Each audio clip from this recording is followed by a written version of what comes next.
Charles Dowding is world renowned for no-dig gardening. He's a market gardener, author, and leader in growing healthy food without chemicals and without disturbing the soil.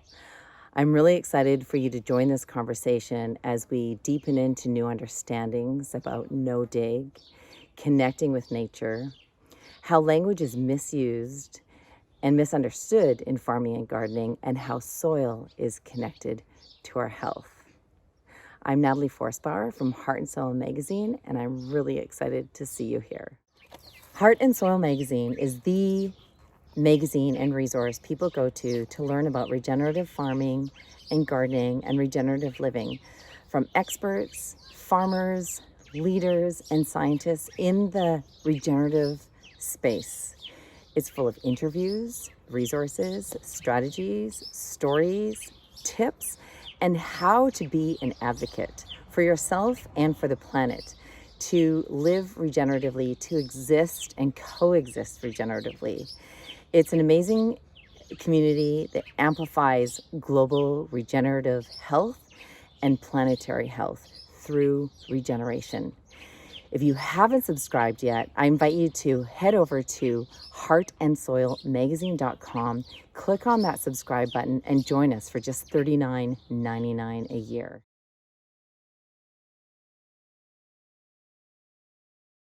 So Charles, tell me how and when you got interested and started in gardening. I started in 1981, really. It was from being at university and getting interested in nutrition and realizing how many chemicals were being used to grow food, and therefore wanting to grow organic food, and because you couldn't buy organic food hardly in those days. And so I grew up on a farm. I was lucky, so I had access to some land, and I thought, well, I've got to grow my own food. And then over the course of that following year, I'd only recently left university. I was still living at home with my parents. I thought I could do a market garden here. There was land available. It was more a question of how to sell it and that kind of thing. So Yeah, neat. And what were you studying at university? I read geography. I was at Cambridge, in Okay. fact. I had a really good education. I've got a good brain. I can work things out. Yeah. I think that's what's helped find new methods to grow. It's a combination. I grew up with my hands in the ground from being on a farm, but also, had a good learning, and Yeah. just got fascinated then in the whole process of health, the link between health, soil, plants, and people, and also soil and how to handle it so that it works better for us. Because before I started growing, I count it as a real blessing that I did not go to college. I apologize to any kind of lecturers or professors listening, because sometimes I feel that we can learn too much about subjects, and that can get in the way of new understandings coming in. And I didn't have any of that. I just had what I could see in front of me. And I went round before I started looking at different holdings and how they were market gardens. And the thing that struck me more than anything was the massive weeds I saw. And I thought, I can't garden like this. I can't run a successful market garden if I got that many weeds. And that's partly what led me to no dig and mulching. So I came across Ruth Stout. I'm sure you've heard of her, gardener Yep. in Connecticut, as I later discovered, because her method is mulching with hay. And so I bought a load of old hay, my first autumn, 1982, after rotivating, because I didn't know about how to kill the grass without doing that. I borrowed the farm rotivated, mulched with hay. All good so far, very few weeds, mulched the paths with straw. And then my new planting, spring 1983, a lot of them got eaten by slugs. And I thought, hang on, how can this be? The slugs were hiding under the hay.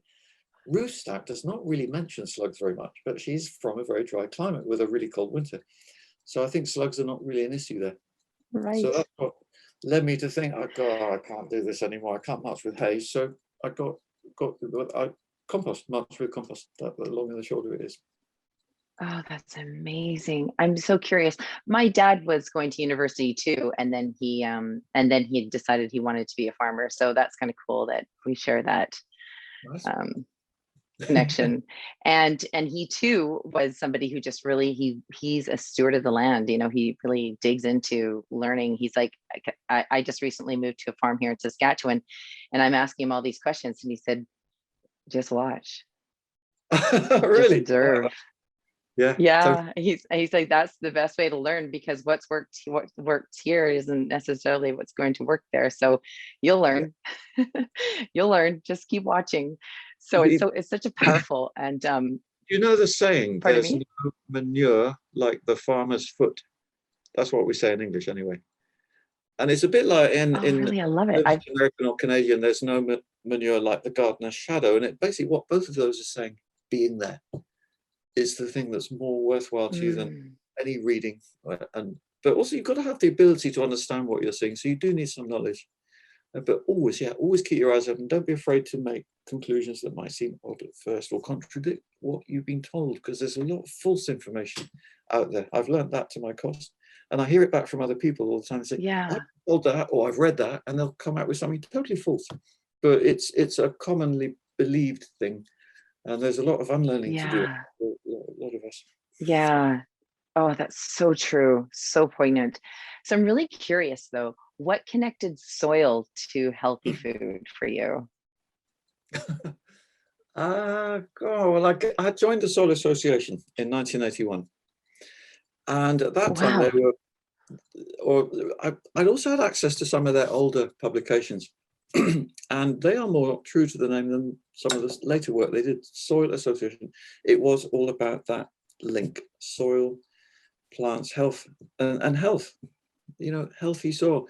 And this was the work of Lady Eve Balfour a lot in the 1930s, 40s, Albert Howard in India. Quite a few of those early writers were great visionaries, and a lot of their writings are still good to read even now because it's basic truth. And they were Mm. talking about fungi and soil, which in the 80s, 90s was hardly discussed, but in the 1940s it was quite big news. And to me that all made sense. And I was really disappointed when first readings in 1982, they were saying things like mycorrhizal fungi are not used by vegetables, they're only used by woody plants, trees and shrubs. And I remember thinking, I want fungi to be important because that then makes more sense of no dig. But the scientist at the time was saying, Mm. no, obviously that's changed that. But that's another lesson there. It's like what scientists are saying, whatever that means, whatever that word means, I put scientists in inverted commas, it may not be true. It's only a snapshot of the current understanding. And in 10 years' time, a lot of what's the scientific truth at the moment is changed, isn't it? Because otherwise things can't move on. And science needs to move on. So be careful of believing too much current or modern science because it can change, and be prepared to change with it, or even make your own science, new science. Yeah. Oh, that's so powerful. And so when did you discover compost? Compost. All right. Okay. Yeah.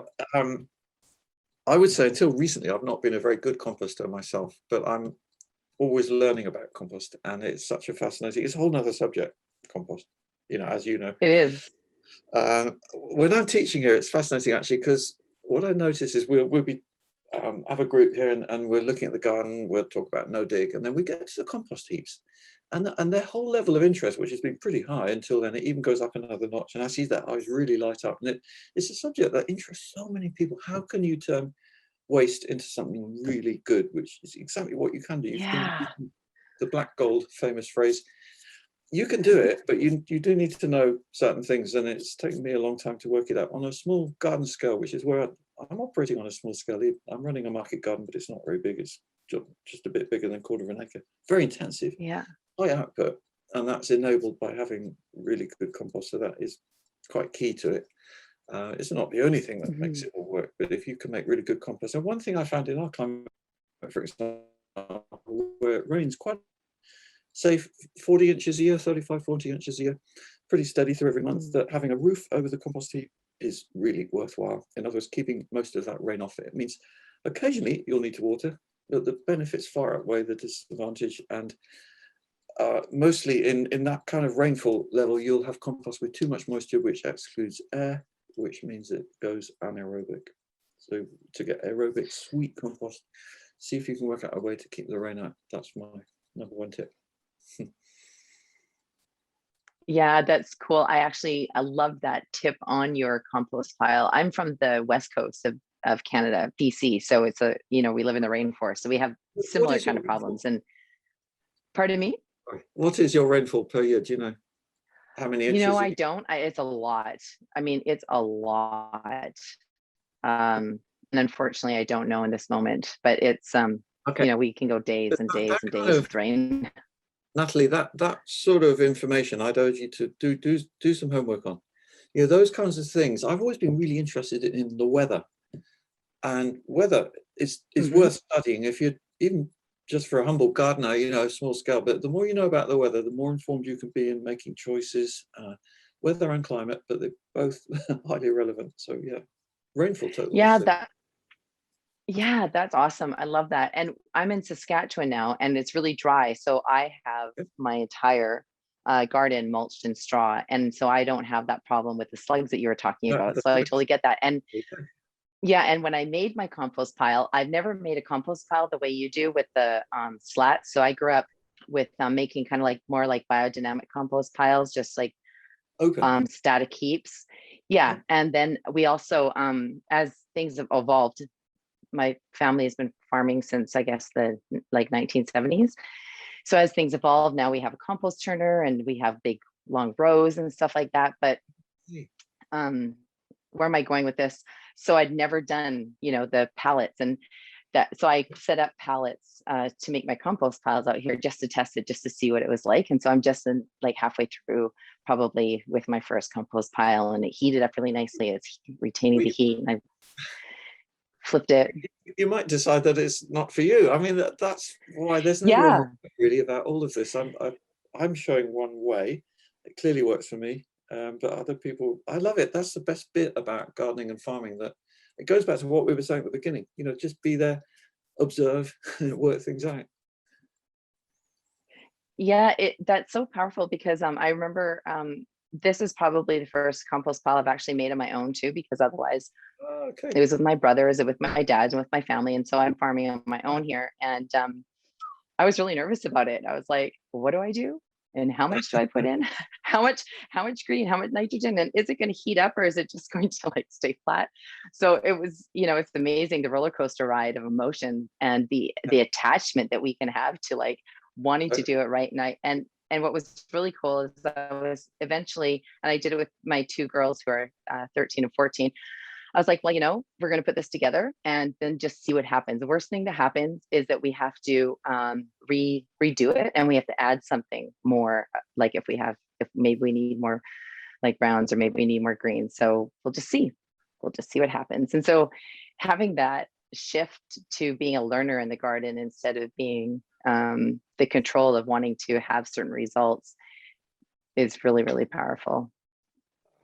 But I mean, always, I still count myself as a learner. You know, I know some people see me as kind of the guru or whatever, but you need to keep a very humble attitude with gardening, because you're never far from a cliff face of a fall, if you like. Yeah. It's also Yeah. powerful. Well, Charles, yeah, I think you do a really good job of that. And that's one of the things I really like about you. And that's one of the reasons I wanted to have a conversation with you, is because I think you model that so well in your videos and in your teachings. And, just when you're out walking through your garden and in your writing as well, it's always keep a curious mind and you're like, smell the soil. The soil will tell you, it's Do you really know, powerful. I've made an amazing discovery just recently, that I've got parts of my garden where the soil has gone almost white. And I'll make a hole with my trowel to plant, say, a tomato or something, and literally I'm taking out white materials, almost like ash, but it has incredible smell of forest floor, the aroma of which, Wow. around quite. And I don't know why in some areas and not in others, but there's a lot of white in my soil now, and I think some people call it indigenous microorganisms. I think, there's a lot of I terminology think about this so. that can be confusing, because names, what's in a word. It's more, I think, always understanding the process, or getting a handle of what's going on a bit. Or I don't really understand why it's so pronounced in some areas and not in others. But then those same areas in the autumn, when it rains quite a bit, they'll grow mushrooms, these pretty little mushrooms whose name I always forget. Okay. Yeah. But whether they're mycorrhizal fungi or not, I have a feeling they almost certainly are. They smell gorgeous when you lift up a little bit of that soil. So, those kinds of ththings, I don't Ah, really know what it is. It's kind of exciting always to learn more. I think that it's is linked, by the way, to exciting. when we've been putting more wood in the compost since 2016. I've got a shredder. I didn't have one before, and I've increased the quantity of wood in my compost. So I'm spreading little bits of Uh-huh. slightly undecomposed wood with the compost, and I think that is helping the Okay. fungal organisms in the soil to be more active. Oh, that's really cool. What, because you said you feel like you've just kind of like you've been gardening for since 20, 30, 40 years, and you Mm. feel like you're just kind of now getting into the composting and really understanding it. So can you share with us some of your biggest challenges and your biggest learnings? Because that would be very curious. Oh, crikey. Sure. I don't know where to begin.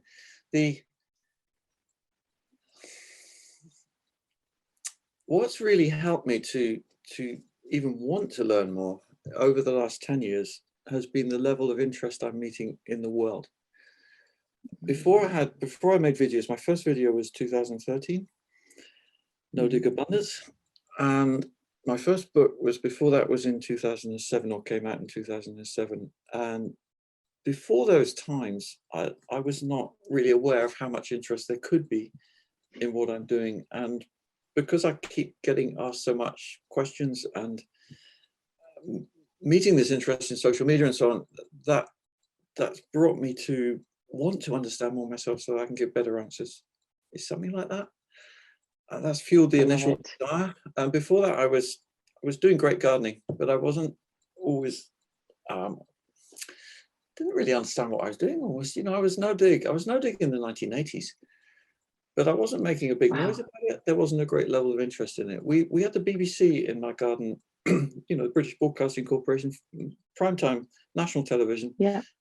It was the film was made in 1980. It aired in March 1989 with this guy Jeff Hamilton, the presenter of the program on Gardener's World, Yeah. BBC One Friday evening slot, and that was all about organic. Because in the 1980s, organic was new, exciting, and the mainstream gardeners were only just discovering it in the late 1980s. Some of us have been doing it for much longer, obviously, like the Soil Association. But when Jeff Hamilton was in the garden in 1988, all these no-dig beds, we did not once discuss no-dig. I didn't talk about it. He didn't ask about it. It was all about organic. And I think that is a fascinating example, looking back on it now, of how one responds to the level of interest one meets out there.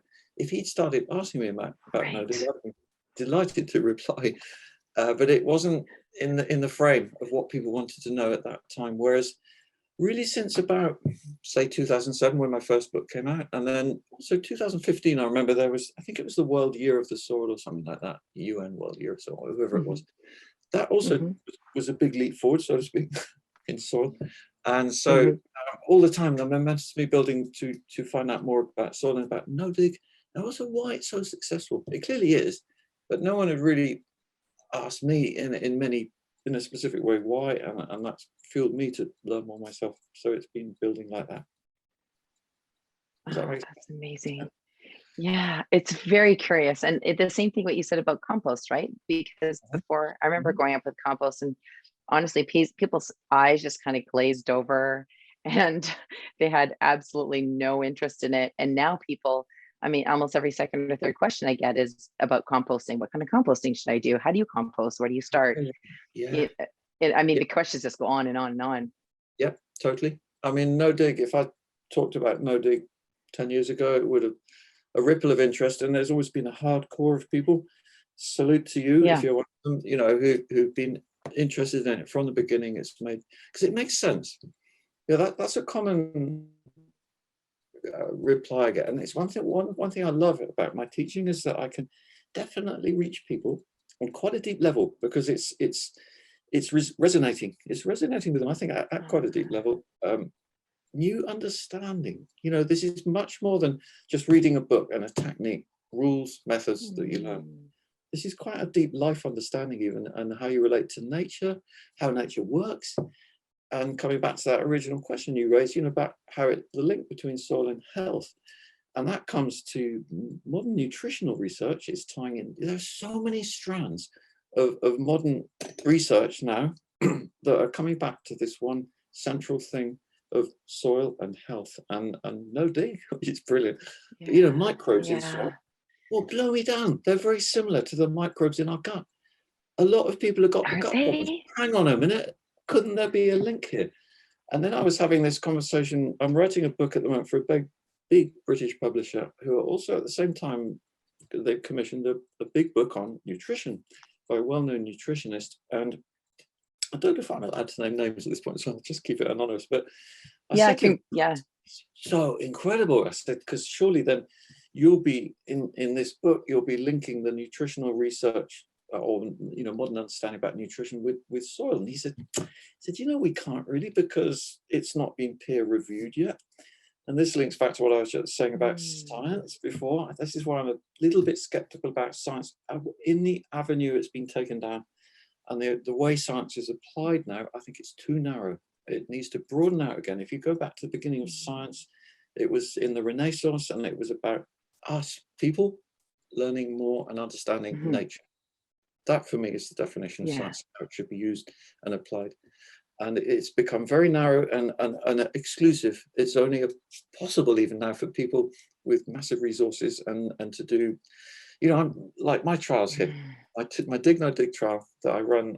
I've been running it since 2007 in my previous garden and since 2013 here. So it's now in its 9th year, 2 beds side by side, Dig No Dig. And if I call it a trial, some people say, oh, you shouldn't use that word. Well, experiment if I call it that. It's not scientific, you know, because true science, as it is commonly understood, would be in a random replicated beds all over the garden, in case you happen to have put one of those beds on a spot where the soil is a bit different, which makes perfect sense, but that's beyond the resources of someone like me. You know, I'm not a funded research study, but what I can do with my trials is, and I'm happy to call them trials, because, like, you know, the Royal Horticultural Society in the UK, they do trials, and they're not random replicated, but they're thoroughly done. And I'm giving the same compost to each bed, and I can do the same planting side by side, but they're so educational. I can photograph those beds side by side. I can record the harvest, and, you know, always with the caveat, please, this is not a sort of modern scientific trial, if you like, but it's good knowledge. And then when people come here, they can see those 2 beds side by side. So those kinds of things, those understandings can be massively deepened by sort of just simple research like this, that also other people you can do this in your garden. I'm always saying that. And same with, you know, sowing by the moon and some of the more esoteric aspects of gardening. But just try a few different days, see what happens, and you'll learn. There's so much more for all of us. So yeah, there's lots of exciting possibilities there. Yeah, that's true. So I'd love to know the differences that you're seeing between your dig and no dig. Before we go there, though, I'm really curious about why you think no dig connects people so deeply. Why interested so deeply? Sorry, was that your question? Why? You said there, like when people are doing no dig, you said that what I heard you say was that it's a deep understanding. Let me re-ask the question. Yeah, thank you. That was it. So I'm curious why you think no dig it connects people with a deeper understanding. Nature. You know, everything going on around us, life. Because going back to, say, the 1980s and that massive sudden interest in organic, it was very much about the surface level and above of ground, what you can see. You know, wildlife. If you say wildlife to most people, what are they thinking about? Oh, insects, hedgehogs, you know, little animals, population of nature that's visible and recordable, often birds. Not much until recently about the wildlife that you can't see and are not very aware of in the soil. And that's the aspect of wildlife which is really now realized until just recently, you know, is actually really important and for our well-being. So I think that's one of the big realizations that people get with no dig is, oh, it takes you to that deep understanding, literally. It's amazing how often these words do have 2 meanings, because we go deep. Another one I love is that recover, that word recover. Okay, so we are, if we get ill, we need to recover. That's right, get that. What about soil? If soil gets ill, well, maybe not quite the right word. What about disturbed? If we're disturbed, we need to recover. if soil is disturbed, well, that's digging, plowing, rotivating, tilling. All of that is disturbing soil. And think of it in the more emotional, esoteric use of the word. Soil needs to recover. Right. How does it recover? Yeah. Weeds literally recover. Mm. So that's two Mm. uses of that word. That's why language is so fascinating, actually, I find, and how misuse of language also actually can be very confusing. Like with organic, you've got the, what would you say? I don't know if opposite is quite the right word, but if people are not organic, they're using synthetic chemicals like artificial fertilizers, weed killers, pesticides, the things that cause problems actually, and pollution. Mm. And yet in England, I don't know if it's the same with you in Canada or in other countries, but the word that is given to non-organic farmers is conventional. Now that one really jars with me. That's such the wrong word. If you look up conventional in the dictionary, it's normal and natural. And that's what chemical farmers, that's the word that they've been given. This is a massive misappropriation of the wrong word. And it should be that organic is the normal and natural, and that what's called conventional now is the chemical, the polluting. And it should also be that Yes, those just name it as chemical. yeah, exactly, call it what it is. And those are the guys that should be paying a fee to do their work. At the moment, is if you want to be organic approved, certified, or however you call it, you have, in the UK, we have to pay £500 a year to the certifying body, and they come and they'll waste a day of your time asking endless questions to prove that you're not doing any of this nasty stuff. Mm-hmm. The other guys are just carrying on anyway. You can walk into any store in town and buy the weed killer and all this kind of thing. All of that's kind of allowed and normal, for want of a better word. You see where I'm going? It's like, it's what a It's crazy. amazing. When you start to think about these things, and use of words is really important. So anyone listening, I'd encourage you to align your language more with a more healthy way of looking at things, and challenge other people when they use those words, because they shouldn't be, because it is confusing people. That's really powerful. Thank you for that. I really, really thank you for naming that and for bringing awareness and attention to that, Charles. It's really powerful. Well, I wouldn't have had the courage to say some of this stuff before, but I feel I've got to an age now, I've got enough experience where I can call things out as they are, really, and I've seen it happen so much. People getting confused by misleading language, mm-hmm. and also by people saying things that are just wrong. Just to give you an example, or not wrong, but misleading. Again, that with no dig, it opens the door. Going back to this thing of deeper understanding, you need to rewrite a lot of what are seen as rules, and one I would mention here is rotation of crops around a particular garden. There's more call for it in a farm, larger areas. I get that, although even that's debatable actually. But the understanding is that when your soil is really healthy, thanks to no dig, no till, you're building up all this wonderful population of microbes. You don't get so many problems. There's less need to rotate. And I'm doing these trials here again, where I've grown broad beans. It's a mini rotation, if you like. Broad beans followed by cabbage on one area, and I do potatoes followed by leeks on the adjacent area. And I'm into the 7th year now of doing that. Okay. 7th consecutive year, say, of growing potatoes. And I keep my own potato seed recently as well. So I'm planting the potatoes that I harvested the year before, selecting nice ones, putting them in the same ground that has grown potatoes, in this case for 6 years previously. So far, in the 6 years of accumulated growing of potatoes in that same ground, it's been great. No problems have arisen, and the yield has stayed constant. Just to give you an idea. Now, how can this be? And how, when it contradicts so much of what in the Western world, I would call it the Western world of understanding of how things work. We talk about crop rotation to reduce pest and disease. There's another school of thought, which is Shume, actually, Japanese practitioners. But they're just, I would say they're representing nicely representing a different way of thinking about it. They call it continuous cropping, where basically you don't look at the negative, but you look at the positive. So with the potatoes going in the same ground now for the 7th year, they're encountering the potato microbes, which may be healthy actually, rather than being disease microbes. Hey, well, welcome potatoes back to this same piece of ground. Sounds kind of wacky, but maybe there's benefit to actually growing the same thing in the same place every year.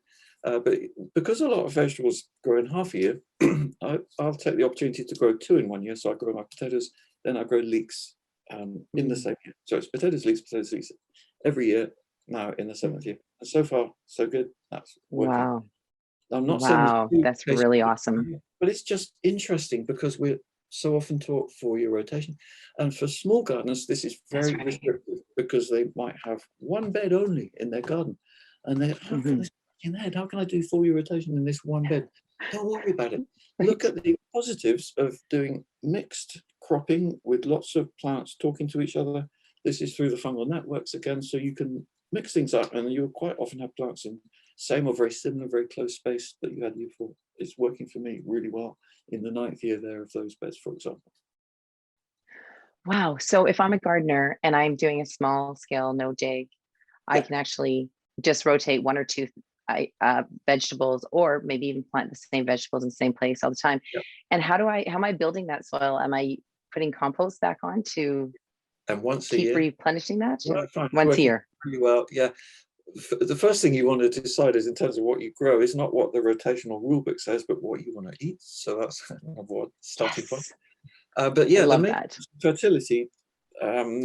If you've got a very poor sandy soil, I would recommend putting on a good dose of compost at the beginning. This does put people off, but I would recommend it as the initial investment, starting out no dig, even 6 inches of compost. That is a lot, I know, but if it's only 1 bed, it's manageable. You know, I'm not talking here about doing acres with this level of compost application. That wouldn't be possible or practical, but you can get a lot from 1 small bed. So there it's worth it. Look on it as an investment for many years to come. And then but the maintenance of fertility every year, 1 inch, not much more than that. And between 1 and 2 inches, depending how fertile your soil is. I'm mostly here now on 1 inch a year, actually. My application's gone down. That's on my beds, and on my pathways I put some wood chip, not too much again, maybe 1 inch. If you can get it half composted already, sort of brown wood chip with a bit of black stuff between the bits of wood, that you'll still be seeing that makes nice application of fungal fertility to your path soil. Think of your path soil as part of your garden soil. It's not dead space just because you happen to be walking on it. That doesn't compact soil, not living soil. With no dig, you can walk on your beds. You know, that's another of these so-called givens that change once you go no dig. Beds don't need wooden sides, but you can have them if you want. You've got a lot more flexibility, I think, than is sometimes claimed. But yeah, that core thing on your beds is an inch of compost, good compost if it's good, and that will have nice balance of fungi and everything. It's not fertilizer, compost, not fertilizer. It's about adding life, and that activates your soil. You know, good old Professor Elaine Ingham, she won't mind me mentioning her now, soul food web and all that kind of thing. I was lucky enough to bump into her at a conference in Norway 3 years ago. Really?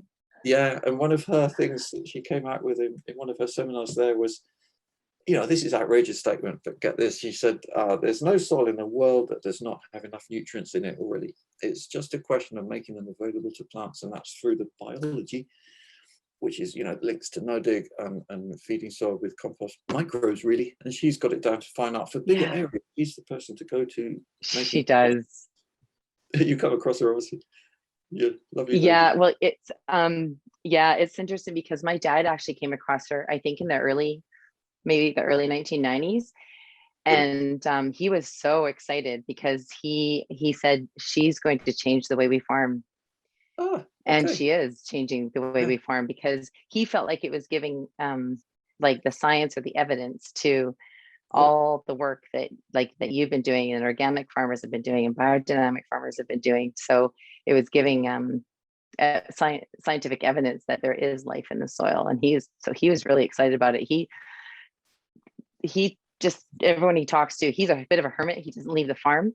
But even so, everyone he would use my mom and say, "You got to get Elaine to speak at this conference. You got to get Elaine to speak here, and you got to get Elaine to speak there," because he really felt that she could reach people who might not be reachable through more like organic conversations. Yeah, people on larger acreages, 100, even 1,000 acres, listening to this. Yeah, she's your go-to. Get in there.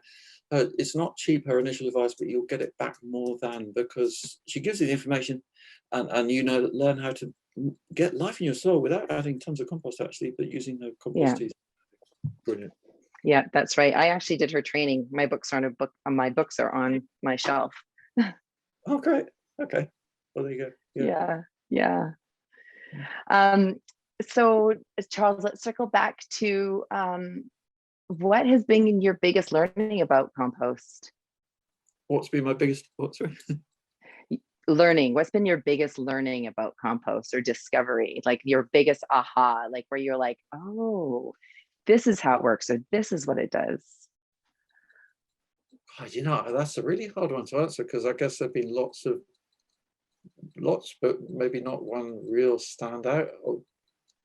I guess perhaps the biggest one is about adding enough brown and more wood than I would have thought to get that fungal quality in compost. Combining that with keeping out the rain. And how easy it can be to make good compost once you understand those fundamentals and can manifest them. Because I'm doing, for example, just one turn, and there seems to be quite a strong school of thought that you should be turning compost heaps several times. I would advise anyone not to worry about that you don't need to do that. I mean, you can make very nice compost without any turning. So you don't, maybe this thing is not feeling like there's any one rule, but understanding the process. Understand the process, that's key, so that thing of it doesn't have to be quick, it doesn't have to be slow, it doesn't have to be hot. You can make lovely compost without it ever getting hot, but if it does get hot, that's certainly a bonus, because it will happen more quickly, but you don't want it to be too hot. So there are certainly knowledge that's worth acquiring about these parameters. If you go above 140 Fahrenheit, say, you start to lose fungal quality, you get more bacterial action. That may not be a bad thing, depends what you want. Yeah, if you want to get rid of your weed seeds, apparently that's a good thing. Have weed seeds in your compost. Fahrenheit, maybe 115 for the Are you Fahrenheit? Sorry, I should have checked that. We're Celsius, but when you're talking, are you talking Celsius or Fahrenheit? You're talking Celsius, right? It's probably Fahrenheit, just because I'm thinking you're talking Fahrenheit. Canada is okay. You know what? I think I am measuring my compost in Fahrenheit then, because I am measuring it like between in the 110, 120, 130, 140. So that is Fahrenheit. I actually wasn't paying attention to whether it was Fahrenheit or Celsius. Okay, yeah, because I mean, over here we're more Celsius now, and in Europe, and I think Asia it's pretty much Celsius, but it's USA. Yeah, I wasn't sure about Canada. Canada is Celsius, but because I've done most of my compost studying with Elaine, I've used more American, Fahrenheit numbers. I mean, just to give you an idea, if we said 55 centigrade, that's the temperature at which weed seeds are killed. That seems to be the commonly held agreed number. Okay. That's well over 120 Fahrenheit to be sure. Okay. That's cool. Man, I feel like I could talk to you for a very long time, Charles. You have so much knowledge and so much experience. May I ask you another question? Yes, go on then. Oh, actually, sorry, there's two, because we didn't go back to the, tell us the difference between that you're noticing between the dig and the no dig bed. A lot of differences. Yeah, actually, that is a really interesting one, because I'm also at the moment working with a scientist, a lady who's got access to a laboratory, and she's measuring what she's finding in the soil, and also she's going to be analyzing some of the plants for mineral levels. But none of that has got to the results stage yet. But one thing she has already noticed, well, two things actually that she's commented on so far. She hasn't got the full-on definite figures yet, but she said there's a lot more carbon in the soil of the no dig bed compared to the dig bed, and that is common sense actually, but it's confirming what one imagines must be happening or could be happening when you cultivate soil in any way, open it up to air. You are losing carbon as carbon dioxide. Yes, this links to climate change and all of those kinds of things. And she said, looking like there's as much as 50% more carbon in the no dig bed compared to the dig bed, and that's from the same amount of carbon being added in every year. So every year when I do the digging, I incorporate the compost, I put it in the ground, like has been done traditionally, at least in British digging. But the understanding seems to be, or that they have, is that you're putting the compost where the roots go, which already is making a massive assumption of how plants root. If you look at how plants root, so much of it is at surface level, and that I think it's not a naive statement, actually, that roots are in the ground, so surely we should put the compost down there where the roots are. But hang on a minute, what about the roots on the surface? So, that's one, basically the digging I'm doing and putting compost in the ground, it's the same amount of compost which I then put on the surface of the no-dig beds. So they both have the same application. Interesting. And yet over the years of doing this seems to have resulted in a lot more carbon being held in the no-dig bed compared to the dig one. So I think we're going to have some really, really fascinating results coming out of this study. I think results that one can see every year, because in the last 3 years, the harvest from the no-dig bed from the same application of compost have been 15% higher, 15% higher. Wow. Each year. Wow. And you said there was 50 or 15% increase of more carbon? That was 50-50. That was her. 50. That's what I thought. She hasn't yet. Yeah, I know. It's like, wow. But don't quote me on this. I mean, we're talking big numbers. I won't quote you. No, I mean, but I don't, putting it out there as this is looking like interesting, shall we say? Yeah, very interesting. And so tell us how you dig. Yeah, well, I dig. How I do it, I put a wheelbarrow full of soil. I take out a trench, wheelbarrow full of soil from the 5-foot wide bed, 1.5 meters, and then I put the compost at the bottom. Then I turn the next trench of soil onto that. This is classic digging, if you like. That makes another trench, put the compost in that, then turn the soil onto that. And so you keep making a trench as you go along with the compost down. Wow. About 8 inches down, 20 centimeters. And then you get to the end and you've got a trench. You put the original wheelbarrow soil in that trench. And so that's the digging process. It takes a good 2 hours. On the no-dig bed, that's a lot of work. Compost on top and rake it level, and that's it. And then cropping the same plants, same crops, put in at the same time through the year, and compare growth and harvest. And every vegetable responds a bit differently. So the difference between dig and no dig is a little bit different. Potatoes, if anything, are the one that there's least difference. They don't mind the soil being dug and disturbed, but brassicas do much better on the no dig. And most people are still saying that brassicas don't use mycorrhizal fungi, but in my experience here, brassicas do much better on the no dig, for example, things you might not always expect. And weeds do much better on the dig bed. Disturbed soil grows more weeds compared to the no dig.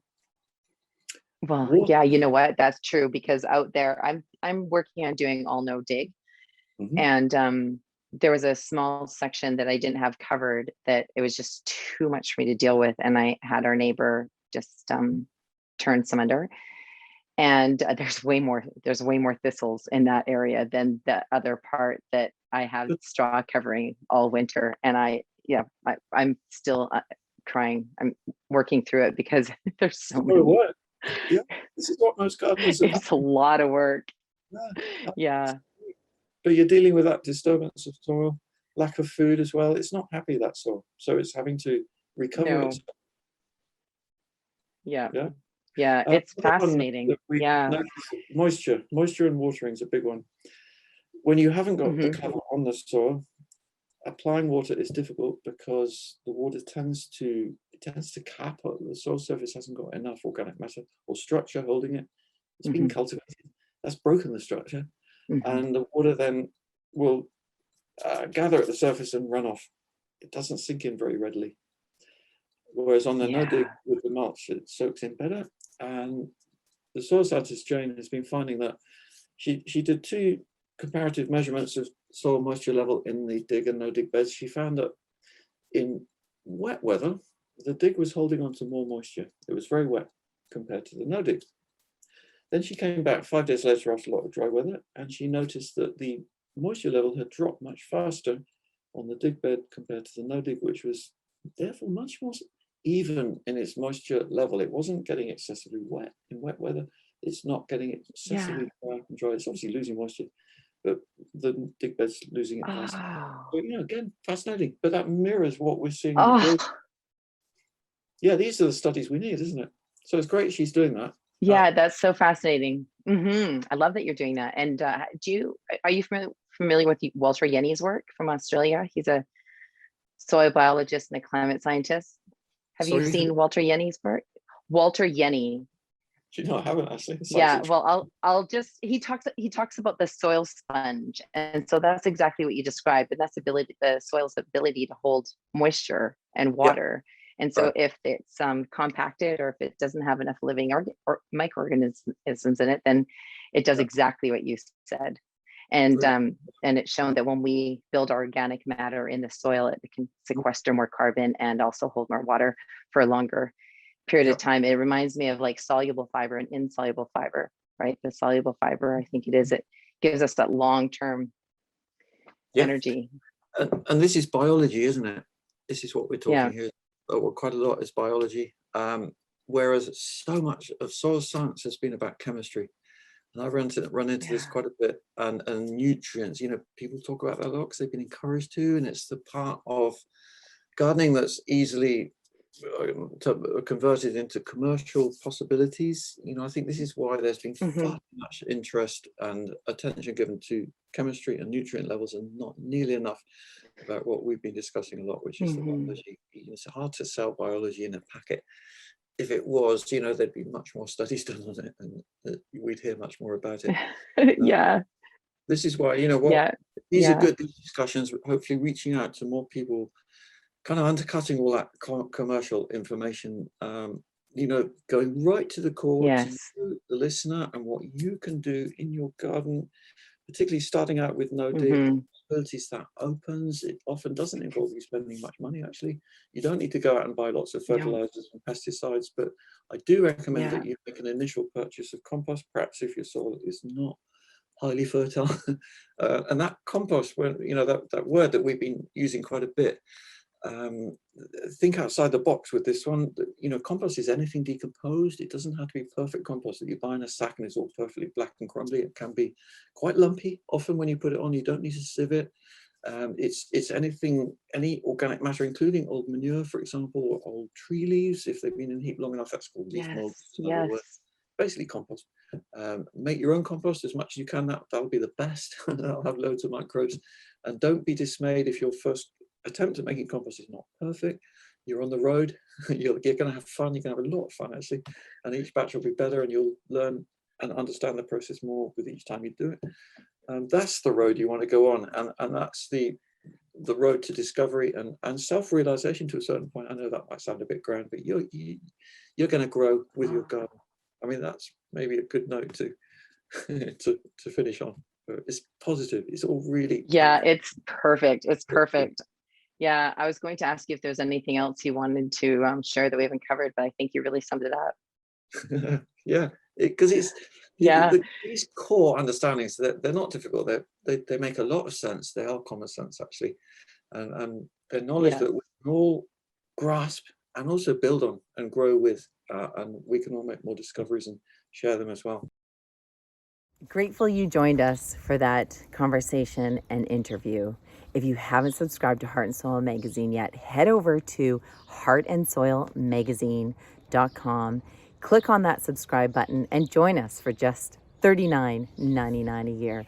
You make yourself an amazing day, and I'm really grateful you're part of our community.